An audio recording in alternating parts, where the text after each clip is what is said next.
भी अगर उसे शुरू से ये एहसास होता कि भाई मैं I have to get like a good basic foundation of education, you know, एक डिग्री लेकर then I will do that, तो फिर तो ये सारा मसला होता ही नहीं ना, उसे वो करना ही नहीं था। Whatever his parents wanted him to do, he does not want to do that. I think he is at fault in that. आप अपने माँ बाप को he is टोटली at डिसऑन fault. नहीं कर सकते। I think is totally at fault.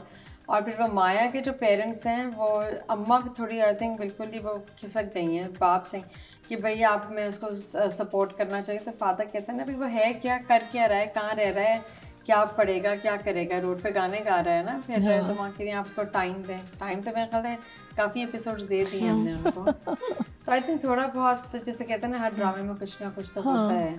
नहीं, लेकिन वही कैरेक्टर दिखाया है ना, जैसे वली का भी, if he is doing that that's because खाली उसका फॉल्ट नहीं है। अगर नोमान एजाज लाइक जेबी जो भी उसका कैरेक्टर है, if he had sat him down and said, look, I know this is your passion, you want to do this, fine, you can do it, लेकिन तुम साथ साथ ये भी कर लो, उससे तमीज से बैठ के बात तो करता, समझाता उसे, तो then it would have been different। लेकिन वो he's dominating, right, the father is dominating, he's ordering him to do that कि मेरी वजह से तुम ये हो, क्योंकि फादर का मैं भी तुम्हें ये दिखाया कर ना, रहा इट्स हूँ। हिज वे और द हाईवे तो वो वाली बात ही रिबेल रहती करके है इस तरह कर रहा है। अब वो रिबेल करके मेडिकल स्कूल तो नहीं जाएगा ना, वो तो चले सड़क जाता पे तो खड़े अच्छा रह के गाना ही गाएगा।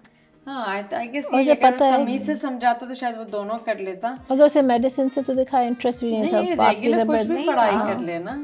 लेकिन अगर उसे सही से समझाते, बात करते, तो आई थिंक वो अभी भी नुमान एजाज कहता है जब अपने बाप के साथ जाएगा जो उसके लिए ये कर रहा है, जो उसको सपोर्ट कर रहा है, जो उसको पाल रहा है, तो ही कॉन्स्टेंटली रीइंफोर्सेस वो एक what he has ownership done. जो फील है ना।